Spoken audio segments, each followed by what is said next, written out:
Entonces queda muy claro que ellos ven esta estrella nueva y dicen, un rey está por nacer. Y siguiendo esta estrella llegan a las tierras de Jerusalén, se presentan ante el rey Herodes y se dice que el rey Herodes, al enterarse, queda desconcertado y con él toda Jerusalén. Esto los comentaristas bíblicos, con bastante razón, afirman que es lo que se llama en literatura una hipérbole, una exageración. Eh, una exageración literaria al decir que toda Jerusalén queda desconcertada. Lo que está queriendo decir es que la corte de Herodes y el mismo Herodes quedan impactados con esta noticia y no es para menos. Aquí tenemos el Palacio de Herodes, según la maqueta de Aviñoná. Esta es una de las grandes construcciones que Herodes hizo en Jerusalén. Para la época en que Jesús visitó Jerusalén, cuando murió en la Pascua, se estima que este fue un posible lugar donde podría haber sido juzgado por Poncio Pilato, porque Poncio Pilato, 30 años después, ya estaba usando como residencia este palacio. Y les decía que no es para menos que Herodes se conmoviera, se ofuscara con esta noticia de que nació un Mesías, un rey para Israel, porque Herodes, acá voy a hacer un paréntesis para contarles quién era Herodes. Herodes era un tirano que no tenía mucha legitimidad para ser rey de los judíos. En principio porque su origen era idumeo. Él tenía padre idumeo. Los idumeos eran unas tribus que estaban al sur de Israel, tribus de nómades del desierto. Antiguamente se llamaba Edom, ese pueblo. Y la madre era nabatea. Los nabateos también, tribus árabes del norte. Es decir, que era visto con desprecio por los ciudadanos judíos, con lo cual Herodes, para ganarse el afecto, hizo cosas como, por ejemplo, la ampliación del Templo de Jerusalén, hizo grandes obras en la ciudad. Herodes como constructor fue maravilloso todo lo que hizo, todo esto quedó testimoniado en la arqueología, desde ciudades que construyó, como Cesarea Marítima o Sebasté, Samaria, pero también Herodes fue muy hábil político, supo acomodarse con los poderes romanos de turno, y básicamente Herodes era un rey títere de los romanos, pero los romanos le tenían bastante aprecio como aliado, porque él sabía manejar muy bien sus territorios, había sido un gran aliado con Octavio.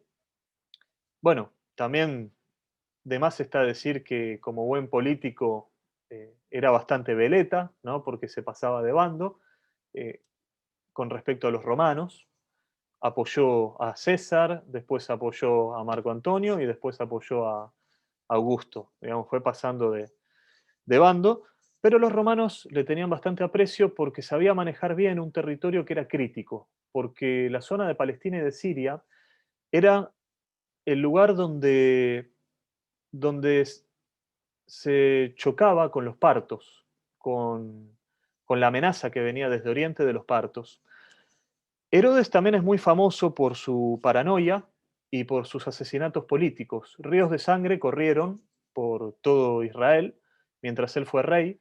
Inclusive su paranoia de ver conspiraciones por todos lados lo llevó al punto de matar a su primera esposa, a Mariamne, y a sus hijos. Es decir que fíjense con qué nene estamos tratando, ¿no? Yo quería poner este contexto para que se entienda lo que viene después. Herodes pregunta a sus sacerdotes, ¿dónde nacerá? Él ya quiere saber dónde va a estar este rey, este Mesías que viene con una legitimidad que yo no tengo. Porque, como bien sospecharán con lo que les dije sobre el origen de Herodes, Herodes no venía de dinastía davídica. El rey de Judá tenía que ser, lo ideal es que tenía que ser descendiente de David. ¿Dónde nacerá? Es lo que pregunta. Entonces los sacerdotes que conocen las escrituras, que conocen a los profetas, le contestan que tal como dice la profecía de Miqueas, capítulo 5, van a ser en Belén, ¿no? Acá está la escritura. Y tú, Belén, tierra de Judá, ciertamente no eres la menor entre las principales ciudades de Judá, porque de ti surgirá un jefe que será el pastor de mi pueblo Israel. Belén, como bien les dije, acá en el mapa lo dejo señalado, es una ciudad que estaba 8 kilómetros al sur. Y también, como les comenté, la ciudad de David. Entonces, Herodes le pide a los magos ser informado del lugar donde él está, así puede ir también a adorar. Acá usa él también el verbo proskinein, ¿no? Dígame dónde está, así yo lo voy a adorar también. En realidad, Herodes lo que quería era saber dónde estaba para matarlo. Bueno, fíjense la extensión que tenía el reinado de Herodes. Si hay algo que no se puede discutir es su habilidad política. Estaba bastante extendido, casi al nivel de la época de David, todo lo que era el territorio de Judá. Esto con su muerte se dividió en 5 partes distintas, entre 3 de sus herederos y los romanos. Pero esa es otra historia. Lo interesante acá, entonces, es esto, que tenemos este enfrentamiento entre dos reyes, un rey legítimo y un rey ilegítimo. Un rey que viene a traer la paz, que viene a ser luz para las naciones, que viene a traer la salvación, y un rey que lo único que le interesa es el poder, que es un tirano, y que no tiene ningún escrúpulo en matar a cualquiera que se le meta en su camino. Y esta lucha entre dos reyes es una lucha desigual, pero vamos a ver que algo que marca todo este episodio de la adoración de los magos es el tema de la providencia.